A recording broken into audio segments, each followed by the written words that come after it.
वो लोग कहने को समाज के अगुवा हैं, लेकिन वो लोग वो लोग भटका दे रहे हैं धर्म के नाम पे और चीजों को विभाजन करने के नाम पे। वो लोग औद्योगिकरण के खिलाफ मैं भी हूँ। तो झारखंड में ही क्यों, ये तो चारागाह बना हुआ है। अपने समुदाय, मेरे अपने समाज के लोग मतलब कि जो जमीन कारोबारी में लगे हुए हैं, क्रिश्चियन लोग ज्यादा हो गया है इसीलिए आदिवासी लोग कम हो गया है। बात नहीं है, दोहरा लाभ ये गलत जो उसको बोलते हैं एक नैरेटिव दिया जाता है, ये गलत दिशा में समाज को लेकर के जा रहे हैं, धर्म के नाम पे बांटने का काम कर रहे हैं। डिलिस्टिंग का जो मुद्दा उठाते हैं ना, वो लोग कहीं ना कहीं गैर आदिवासियों से प्रभावित हमारे ही अपने फालतू का हल्ला करने चलते हैं, झूठ मूठ का। परिसीमन होगा तो कहीं ना कहीं हो सकता है कि आदिवासी समाज को नुकसान हो। हालांकि आदिवासी वोट की होगा, मेरा दादाजी का नाम था सिलवानुस उरांव, उसको कर दिया सीलम सुका उरांव। नहीं है कि यहाँ का टाइटल होता है। वो क्रिकेटा को करकट्टा लिख देगा, वो सोरेंग को सोरेंग लिख देगा, वो मिंज को सोचेगा अंग्रेज का आदमी है। आदिवासी हिंदू नहीं है, तो आदिवासी तो धर्म के पहले का पैदाइश है।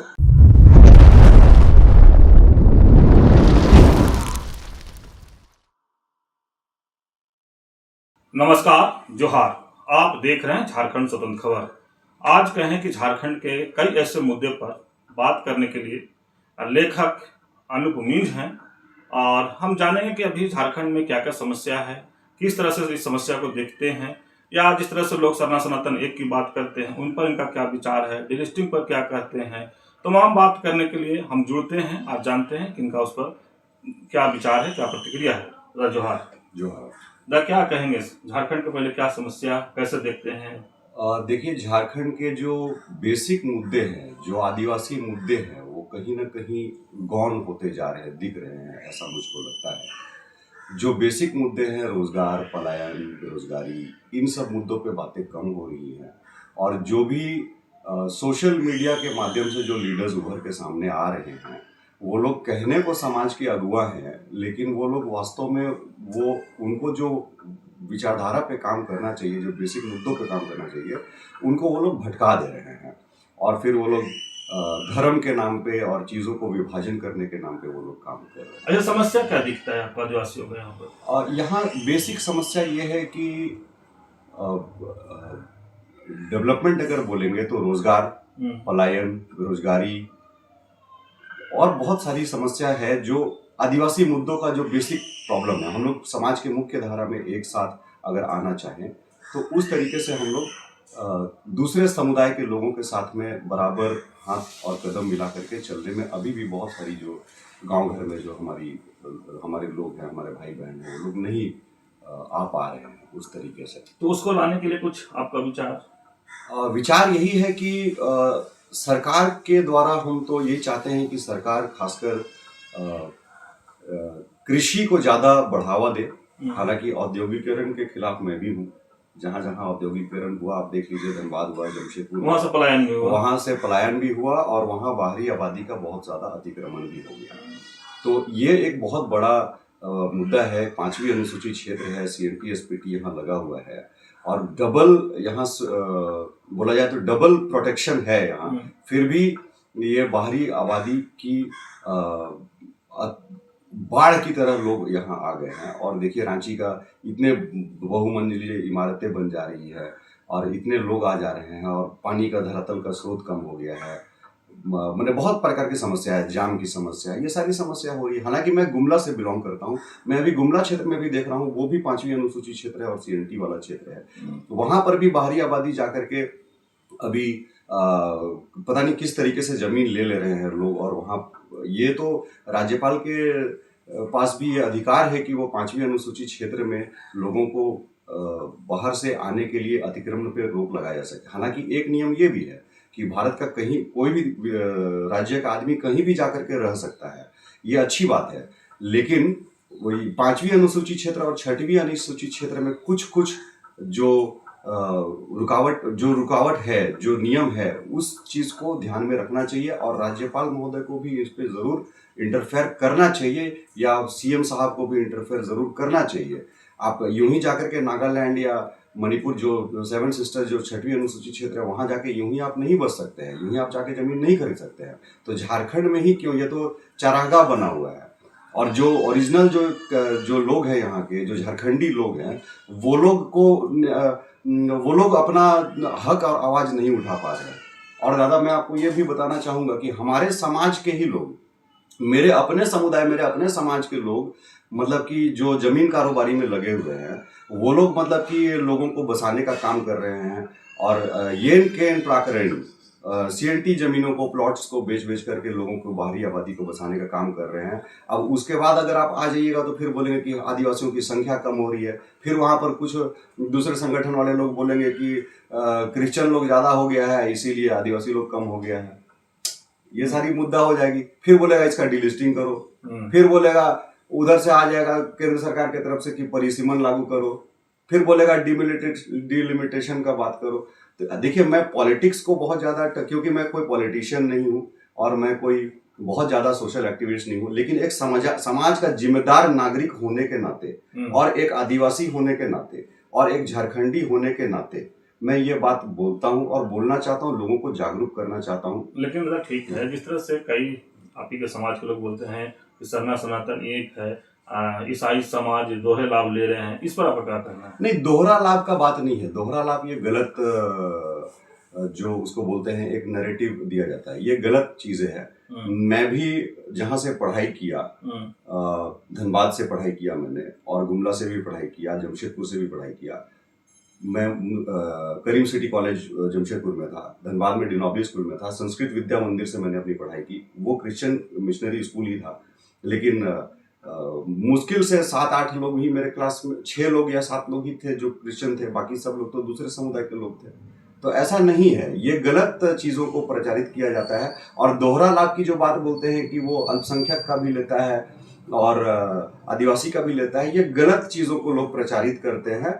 हम तो आज तक कभी नहीं लिए, ना कभी मैंने रिजर्वेशन लिया। मैं तो प्राइवेट नौकरी करता हूँ, तो मैं तो रिजर्वेशन के बेसिस पे प्राइवेट नौकरी किसी को मिलता नहीं है। तो भैया ये चीज़, गलत चीज़ों को, समाज के जो सो कॉल्ड अगुआ बनते हैं ना, जो माने कि सोशल मीडिया में बहुत बड़े बड़े पदाधिकारी जो रहते हैं, मैं नाम नहीं लेना चाहता हूँ, मैं पॉलिटिकली नहीं घुसना चाहता हूँ, लेकिन मैं समाज का जिम्मेदार नागरिक होने के चलते मैं बताना चाह रहा हूँ कि जो गलत दिशा में समाज को लेकर के जा रहे हैं, धर्म के नाम पे बांटने का काम कर रहे हैं।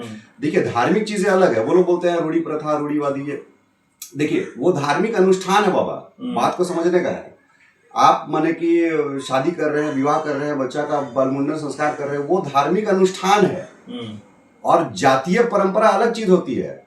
क्यों क्रिश्चियन लोगों में नहीं होता है? हमारा भी जब शादी हुआ था तो हमको भी सुत बंधौनी हुआ, देखा देखी हुआ, फिर उसका लोटा पानी हुआ, बड़का कुटुंब हुआ, छोटका कुटुंब हुआ, बड़का मेहमानी, छोटका मेहमानी हुआ। हड़िया में माने कि आजकल तो लड़का लोग माने समाज में बहुत ज्यादा एडवांस हो गया आदमी। वो लोटा में हड़िया दे करके दिया गया पत्तल में कि 3 जन तुम लोग उधर से आओ, 3 जन तुम लोग इधर से बढ़ो, संग छोड़ा संग छोड़ी। वो लोग सब जा करके, हम लोग सब चीज को फॉलो कर, माने उस चीज को होता है। खाली चर्च में जाकर के शादी वो दूसरी बात है। मतलब चीजों, आदमी को ना गलत तरीके से प्रोत्साहित करते हैं। जातीय परंपरा अलग चीज है और धार्मिक अनुष्ठान अलग चीज है। फिर बोलेगा कि मुर्गा चेंगना काहे नहीं करता है। अरे तो जो बिरसहित भगवान को जो मान रहा है, जो बिरसा मुंडा के जो अनुयायी हैं, जो उनको भगवान मानते हैं, बिरसा मुंडा को सरना धर्म के हिसाब से तो भगवान घोषित नहीं किया गया है ना। बिरसा मुंडा तो बहुत बड़े रिवोल्यूशनरी थे, महान नायक थे। मेरे धरती आबा बिरसा मुंडा को जो भगवान बोल के जो उनको जो पूजते हैं, क्योंकि सरना में तो ये नहीं है ना, मतलब किसी से कोई भगवान नहीं, माने किसी इंसान को आप नहीं पूजते हैं, वहां प्रकृति की पूजा करते हैं। तो जो इंसान को जो भगवान मान के जो पूज रहा है वो बिरसित है। वो लोग भी तो मुर्गी चंगना नहीं करता है, वो लोग भी तो शाकाहारी भी नहीं करते हैं। और हमारे समाज के आदिवासी टाना बतू, वो लोग आदिवासी नहीं है क्या? वो बिरसित लोग आदिवासी नहीं है क्या? वो तो माने सारे लोग आदिवासी हैं। आप सोचिए, जो गुजरात में थोड़ा मीना समाज के लोग हैं, वो लोग तो सरना वर्ड जानवे नहीं करता है। वो लोग तो सरना, वो लोग तो पूरा हिंदू कल्चर में ही है। तो उसको वो लोग आदिवासी नहीं है क्या? जो गोंड लोग हैं वो लोग आदिवासी नहीं है क्या? जो मैं झारखंड में 32 प्रकार की जनजातियां हैं, मैं अभी पढ़ के बताऊंगा आपको। माने कि इतना सब वो लोग आदिवासी नहीं है क्या? तो माने ये सब गलत चीजें हैं। आदमी को आपस में लड़ाओ, मुर्गा लड़ाई कराओ, जो डुमडुंगा बोलता है वही वाला चीज को है। माने कि आपस में लड़ाई करवा दो। मेन मुद्दा है भैया जमीन, आपका जमीन को लूटेगा, कॉर्पोरेट घराना को देगा, सीधी सी बात है, यही मेन मुद्दा है। डिलिस्टिंग को कैसे देखते हैं? लगता है डिलिस्टिंग की मांग होता है कि ईसाई धर्म में जो अपना अपना लिए हम डिलिस्टिंग किया जाए। डिलिस्टिंग का जो मुद्दा उठाते हैं ना वो लोग कहीं ना कहीं गैर आदिवासियों से प्रभावित हमारे ही अपने समुदाय के लोग हैं। वो लोग कहीं ना कहीं अलग अलग क्या क्या सुरक्षा मंच और बहुत सारा अलग अलग संगठन है, उन लोगों से वो लोग प्रभावित हैं और वो लोग उन्हीं के साथ में रहते हैं और उनकी विचारधारा उनमें अडेप्ट होती चली जाती है और जिसके वजह से वो लोग मतलब ये सारी चीजें बोलते हैं। डिलिस्टिंग अगर बोला जाए तो लिस्टे कहाँ है जो डिलिस्ट होगा यार? पहले लिस्ट तो करो, उसके बाद में डिलिस्ट करोगे। पहले सरना धर्म को लिस्ट करवाओ पहले। अब सरना धर्म कोड की बात करें तो ईसाइयों की मांग है, उन लोग ये बात कहते हैं। हाँ नहीं, तो पहले सरना धर्म कोड आप लिस्ट करवाइए, उसके बाद में डिलिस्ट करिएगा। वो तो लिस्टेड नहीं है। वो लिस्ट काहे करवाएंगे? तो ईसाइयों लोग की मांग है, वो तो कह रहे हैं। नहीं तो ऐसा नहीं है, बहुत सारे सरना समाज के संगठन वाले लोग हैं जो बोल रहे हैं कि इसको सरना धर्म, हमारा सीएमए जो हेमंत सोरेन दिए है ना, देखिए पॉलिटिकली मैं जाना नहीं चाहता हूं क्योंकि मैं पॉलिटिकल पर्सन नहीं हूं, लेकिन समाज का जिम्मेदार नागरिक होने के नाते मैं इन 2-4 लोगों का नाम ले रहा हूं। सीएम साहब ने खुद पारित करके भेजा है ना केंद्र सरकार में, तो केंद्र सरकार उसको पारित करे, उसको सरना कोड दिलाए। अभी तो क्या है, हिंदू मुस्लिम सिख ईसाई जैन बौद्ध इतने ना है, तो सरना लिस्ट कराए। जब 10 करोड़ आदिवासी जब पूरा बोल रहा है, एक बार लिस्ट हो जाएगा, उसके बाद में ना आप डिलिस्ट का बात कीजिएगा जी। फालतू का हल्ला करने चलते हैं झूठ मूठ का। लेकिन अभी परिसीमन एक बड़ा मुद्दा बनते जा रहा है कि परिसीमन होगा तो आदिवासियों का सीट घटेगा, तो सदन में कौन आवाज रखेगा। कई लोग ऐसा भी कह रहे हैं कि जो परिसीमन जब होगा, सीट बढ़ेगा तो और लोग सरकार में आ जाएंगे, गैर आदिवासी लोग सरकार में आ जाएंगे। तो परिसीमन से क्या आपको लगता है? देखिए परिसीमन, हालांकि ये तो होना था, पहले ही था। उस समय भी ये चीज ये लोग बोले थे कि मतलब सीट घट जाएगी। अभी जैसे जो 28 विधायक है यहाँ पर वो कम हो जाएगा, तो परिसीमन होगा तो कहीं ना कहीं हो सकता है कि आदिवासी समाज को नुकसान हो। हालांकि मैं बहुत इसको श्योरिटी के साथ अभी नहीं बोलूंगा, मैं पढ़ूंगा उसको, फिर दोबारा इंटरव्यू जब आप लेने के आएंगे तो बोलूंगा। लेकिन हमको लगता है ऐसा कि देखिए अभी 81 विधानसभा सीटें हैं, अगर इसको अगर पॉपुलेशन के माध्यम से अगर डिवाइड करेगा, 5वीं अनुसूची 6वीं अनुसूची क्षेत्र कभी भी पॉपुलेशन के माध्यम से नहीं बनाया गया है। ये पॉपुलेशन जनसंख्या के आधार पर अगर करेगा तो ये फिर चीजें गड़बड़ है। कहीं ना कहीं हो सकता है कि आदिवासी समाज को नुकसान हो सकता है, और मेरे समाज के और भी जो बुद्धिजीवी लोग हैं वो इसका जवाब जरूर अच्छा से दे पाएंगे दादा। तो अभी SIR हो रहा है, उसमें देखे कल भी आया था कि इतना लाख वोटर हट गया है, तो उस पर क्या कहेंगे आप? SIR देखिए, जैसे मेरा ही खुद अपना SIR है। हम ही अभी गुमला में SIR बने की जब गए थे तो हम ही देखे कि मेरा साला और सरहद का नहीं हुआ है। माने कि जो हमारे गांव में वहां पर, और मेरे गांव में जहां पर है वहां पर कई सारे लोगों का वो लोग बका जा रहा है कि अरे दादा SIR करे के लिए आए हैं, ये माने कि का के हमें लिखा 2003 में हमरे कहाँ वोट देवल रही, मेरा दादा परदादा मन रहा नहीं रहा का के, तो गड़बड़ाइए जा रहा है। तो यहाँ तो सारा का सारा अगर मान लीजिए कि 6 लाख 5 लाख अगर आदिवासी ये समुदाय को अगर हटा देगा तो फिर लोग तो वो तो कहीं ना कहीं तो ये गड़बड़ हो जाएगा ना। मतलब वो तो माने कि आधार जनसंख्या का आधार अगर करे तो गड़बड़ा जाएगा, तो कहीं ना कहीं तो नुकसान हो ही रहा है। हालांकि ये चूंकि सरकार का अपना रूल है तो सरकार अपना करेगी, इसमें मेरे को बोलने का कोई दिक्कत नहीं है, क्योंकि मैं बार बार बोल रहा हूँ कि मैं पॉलिटिकल पर्सन नहीं बोल कर। लेकिन अगर जिस तरह से आप कह रहे हैं, अगर सबसे ज्यादा आदिवासियों का अगर वोट कटे, जो पेपर मांगा जा रहा है, तमाम चीज मांगा जा रहा है, बहुत लोग नहीं मिल पा रहा है, बहुत लोग BLO के पास नहीं जा पा रहे हैं और अपना नाम भी चेक नहीं करा पा रहे हैं, तो ऐसे में अगर आदिवासियों को सबसे ज्यादा अगर वोट कटता है तो नुकसान सबसे बड़ा। देखिए नुकसान तो आदिवासी वोट की होगा। मेरा दादाजी का नाम था सिलवानुस उरांव, उसको कर दिया सीलम सुका उरांव। मेरा पिताजी का नाम है बी मिंज, उसको कर दिया बेला मिंज। ठीक है, तो कहने का मतलब है कि वो तो पहले से चेंज हो गया ना। अच्छा, दूसरी बात मैं इसको और बोलना चाहता हूं इस तरीके से कि जो भी लोग कंप्यूटर डेटा एंट्री करते हैं वो लोग यहाँ का आदमी नहीं है, पहली बात को समझ लीजिए। अच्छा, वो लोग यहाँ का आदमी नहीं है जो डेटा एंट्री करता है। वो लोग को पता नहीं है कि यहाँ का टाइटल होता है। वो क्रिकेटा को करकट्टा लिख देगा, वो सोरेंग को सोरेंग लिख देगा, वो मिंज को सोचेगा अंग्रेज का आदमी है, हाँ, वो कुजूर को खजूर लिख देगा।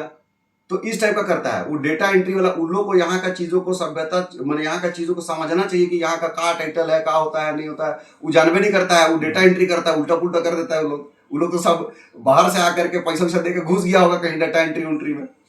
मुझे ऐसा लगता है, हमको तो ऐसा ही लगता है। तो सीलम सुका कैसे लिखेगा वो? अच्छा, एक चीज और बताइएगा, कई लोग कहते हैं आदिवासी हिंदू है, उस पर आपका क्या? आदिवासी हिंदू, देखिए मेरा विचार है, I may be wrong but I have a right to be wrong. I may be wrong but I have a right to be wrong. आदिवासी हिंदू नहीं है मेरे विचार से। हालांकि और भी समाज के बुद्धिजीवी लोग हैं जो इस पर विचार अपना रखते हैं। आदिवासी तो आदिवासी है भैया। जब हिंदू नहीं था, जब ईसाई नहीं आया था, जब हिंदू नहीं आया था, जब आर्य नहीं आए थे, जब मुस्लिम नहीं आया था, जब बौद्ध और जैन नहीं आया था, तब से आदिवासी है। ये तो कहने का मतलब है कि ये तो कौन सा सभ्यता बोलते हैं जो ये माने हड़प्पा, उसके पहले का है 2000 ईसा पूर्व, ईसा के जन्म के 2000 पूर्व से आदिवासी रह रहे हैं। उस समय तो माने कि क्षमा करे मेरे को, उस समय तो ईसा मसीह भी नहीं आए थे। वो तो ईसा मसीह के पूर्व से रह रहा है आदिवासी लोग। तो आदिवासी तो उस समय तो ना हिंदू पैदा हुआ था, ना मुस्लिम, ना क्रिश्चियन। क्योंकि जो धर्म पैदा हुआ वो धर्म तो किसी ना किसी चीजों को माने आधार मान करके उनको पूजा।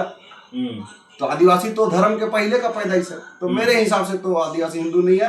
हालांकि आप लोग और भी मेरे समाज के जो बुद्धिगण है, बुद्धिजीवी लोग है, वो लोग बोलेगा और मैं इस पे यही बोलना चाहता हूँ। लेकिन मेरा लास्ट सवाल है कि 5वें अनुसूचित क्षेत्र में CNT और SPT एक्ट जो है उसके बारे में क्या कहेंगे? देखिए ये हम लोग का बहुत सौभाग्य है कि देखिए अवधेश भैया, मैं तो एक बात बोलना चाहता हूँ। मेरा जन्म जब हुआ था अविभाजित बिहार के रांची जिला के चैनपुर प्रखंड में हुआ था।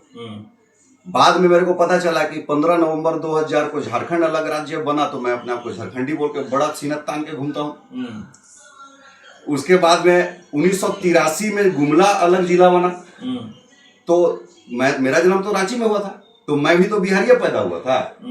बाद में हम अपने आप को झारखंडी बोल के बड़ी हम सीनत तानते हैं यहाँ पर। बात सही है, लेकिन कहने का मतलब है फिर भी जो सुरक्षा के लिए जो चीजें दी गई है यहाँ के लोगों के लिए, झारखंड बना तो किसके लिए बना भाई? यहाँ के मूलवासियों के लिए, आदिवासियों के लिए, उनके लिए बना। तो भाई उन लोगों को अगर आप संरक्षित नहीं करेंगे और CNT खत्म कर दीजिएगा, 5वीं अनुसूची खत्म कर दीजिएगा, तो सब आदिवासी लोग को जंगल झाड़ में भगा दीजिएगा। उन लोग को ऐसा समय आएगा कि उन लोग को म्यूजियम में रख करके देखना पड़ेगा कि आदिवासी लोग होता कैसे था। तो ये तो आपका ही काम है ना भाई। आप भी तो मेरे समाज के व्यक्ति हैं। आप चाहे यूपी से हो, चाहे झारखंड से हो, चाहे बिहार से हो, चाहे कि आप तो भारतीय ही है, आप तो मेरा भाई है, हम तो आपको गले लगाते ही है। लेकिन भैया आपको ये भी तो समझना चाहिए कि आप आ करके यहाँ पर अपना अधिकार मत जमाइए। माने कि आप उस चीज को समझिए कि मतलब आपको यहाँ का, आप वही, हम पटना में जब जॉब करते थे, वहां का रिक्शा वाला को बोलेंगे कि भैया जाइएगा, तो वो बोलता था कि हम ना जाए, अगर बैठेगा तो बैठा, ना तो ना बैठा। आज यहाँ का रिक्शा वाले को पूछिए, वो बोलेगा ए जाएगा जी, बोलेगा दादा जाएंगे। तो सौम्यता है, सभ्यता है, बात करने का तरीका है। और माने कि डोमिनेंट नहीं है आदमी। वहाँ बाहर का आदमी आके यहाँ आदमी को डोमिनेंसी करता है, तू आदिवासी है, तू ये करता है, तू वो करता है, तुमको ये नहीं करेंगे, वो नहीं करेंगे। अरे यार, तो वैसा करेगा तो ये लोग नहीं गड़बड़ाएगा। यही बात है। अभी आप सुन रहे थे अनूप मींज की बात। जिस तरह से हम लोग CNT एक्ट पर बात किए और सनातन बात किए, आदिवासी हिंदू है कि नहीं, और परिसीमन पर ही बात हुआ, SIR पर ही बात अपने को रखे। तो जिस तरह से कहें कि झारखंड में एक और बात की है कि आदिवासियों को समस्या क्या है, उस पर भी अपनी बात को रखे, लेकिन बहुत अच्छे तरीके से बात रखे और लोगों को समझाने की कोशिश किए। परिसीमन पर कहें कि जिस तरह से अगर सीट बढ़ता है या तो घटता है, अगर आदिवासी सीट घटता है तो आदिवासी को तो नुकसान होगा ही। वहीं पर SIR की बात करें तो बोले कि हमारे ही कुछ परिवार के रिलेशन में है, उनको नाम कट गया है SIR नहीं में। तो कह रहे हैं कि कहीं ना कहीं अगर जिस तरह से खबरें आ रही है कि बहुत ज़्यादा मैंने वोटर हटे हैं, तो कहीं ना कहीं बोले तो उसमें भी आदिवासियों का ही नुकसान होगा। इसलिए लगा जिस तरह से अपनी बातों को रखें, आप सुने। तो इस तरह खबर को देखने के लिए आप झारखंड स्वतंत्र खबर जुड़े रहिए। जोहार, नमस्कार।